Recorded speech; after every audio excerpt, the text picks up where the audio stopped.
അവിടെപ്പെട്ട പാവപ്പെട്ട മത്സ്യത്തൊഴിലാളികളുടെ വീടുകളെല്ലാം പട്ടിണിയാണ്.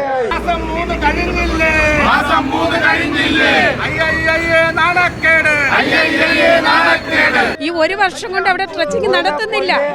പാവപ്പെട്ട ജനങ്ങളെല്ലാം ഭീതിയിലാണ്. ഏകദേശം ഒരു 8-10 പഞ്ചായത്തുകളിലെ ജനങ്ങളുടെ, തീരദേശത്ത് താമസിക്കുന്ന ജനങ്ങളുടെ ജീവിതത്തിനും കൂടി ഇത് വലിയ ദുരിതമായി മാറിയിരിക്കുകയാണ്. അവിടെ ജനങ്ങളുടെ വീടിൻ്റെ തിണ്ണ വരെ അവിടെ വെള്ളം മുങ്ങിയ ഒരു സാഹചര്യമുണ്ട്.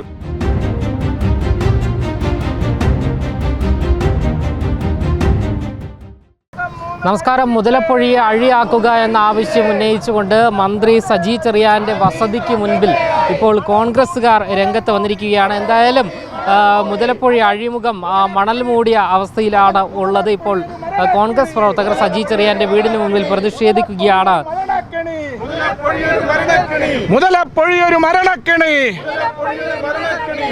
മുതലപ്പൊഴി ഇപ്പോൾ മണൽ മൂടിയ അവസ്ഥയിലാണ്. ഈ കൊല്ലത്തേക്ക് മാറ്റാനുള്ള നീക്കം നടത്തുന്നുണ്ട് എന്നൊക്കെ പറയും. അല്ല, ഇത് ഒരു രീതിയിലും ഈ കഴിഞ്ഞ 3 മാസമായി കോൺഗ്രസ് നടത്തിക്കൊണ്ടിരിക്കുന്ന സമരത്തെ ഒരു രീതിയിലും പരിഗണിക്കുന്നില്ല.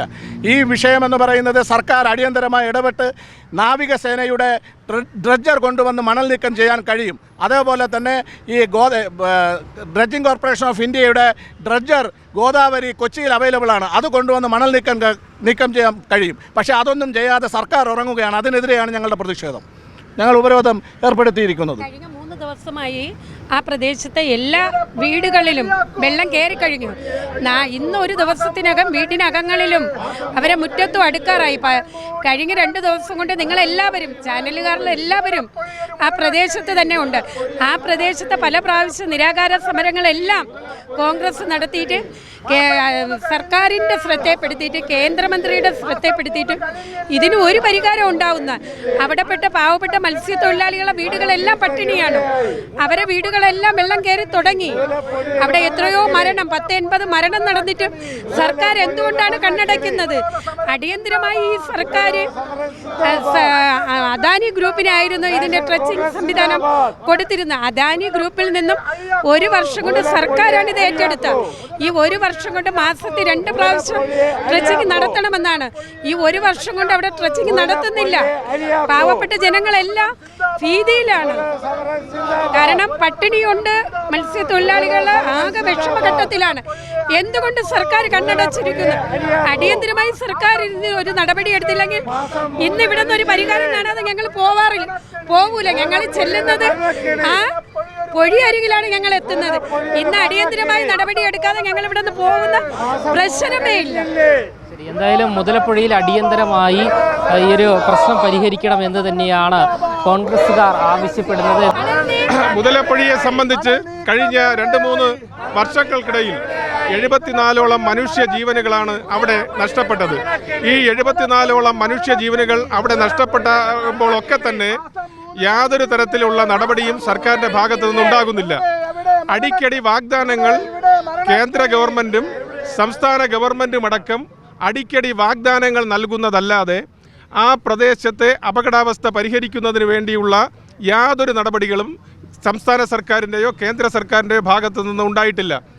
കഴിഞ്ഞ സമരം നടന്ന കാലഘട്ടത്തിൽ കേന്ദ്രമന്ത്രി അവിടെ വന്ന് കൊട്ടിഘോഷിക്കുകയും ഏകദേശം 180ഓളം കോടി രൂപ അവിടുത്തെ വികസന പ്രവർത്തനങ്ങൾക്ക് 176 കോടി രൂപ അവിടുത്തെ വികസന പ്രവർത്തനങ്ങൾക്ക് അനുവദിച്ചിട്ടുണ്ട് എന്ന് പറഞ്ഞു പോയതല്ലാതെ നാളിതുവരെ ആ പ്രദേശത്തെ ജനങ്ങളുടെ മത്സ്യത്തൊഴിലാളികളുടെ സുരക്ഷിതത്വത്തിന് വേണ്ടിയായിട്ടുള്ള യാതൊരു കാര്യവും കേന്ദ്ര ഗവൺമെൻറ്റോ സംസ്ഥാന ഗവൺമെൻറ്റോ നടത്തിയിട്ടില്ല. ഇപ്പോൾ ഏറ്റവും അവസാനത്തെ വിഷയമെന്ന് പറയുന്നത് ലോകത്ത് ഒരു തുറമുഖവും ഇത്തരത്തിൽ മണലടിഞ്ഞ് ബ്ലോക്കാകുന്ന സാഹചര്യം ലോകത്ത് ഒരു തുറമുഖത്തിലും ഉണ്ടായിട്ടില്ല. അവിടെ ഹാർബറിൽ മണൽ അടിഞ്ഞുകൂടി അവിടുത്തെ മത്സ്യബന്ധനം പൂർണ്ണമായും ഇപ്പോൾ നിലച്ചിരിക്കുകയാണ്.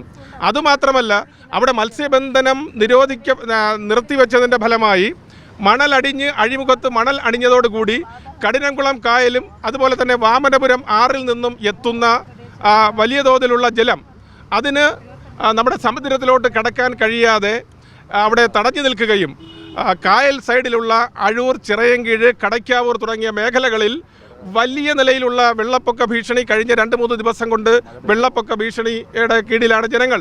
അവിടെ ജനങ്ങളുടെ വീടിൻ്റെ തിണ്ണ വരെ അവിടെ വെള്ളം മുങ്ങിയ ഒരു സാഹചര്യമുണ്ട്.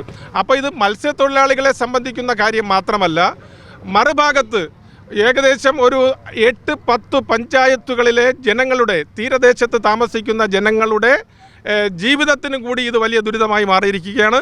ഗവൺമെൻറ് എത്രയും പെട്ടെന്ന് അടിയന്തരമായി ഇടപെട്ട് അവിടെ മണൽ, യുദ്ധകാലാടിസ്ഥാനത്തിൽ മണൽ നീക്കം ചെയ്ത് അവിടെ തുറമുഖത്തിൻ്റെ സുഗമമായ പ്രവർത്തനത്തിന് വഴിയൊരുക്കണം എന്നാവശ്യപ്പെട്ടുകൊണ്ടാണ് ചിറയൻകീഴിലെ കോൺഗ്രസ് പ്രവർത്തകർ ഇവിടെ മന്ത്രിയുടെ വസതി മുന്നിൽ ഉപരോധിക്കുന്നത്.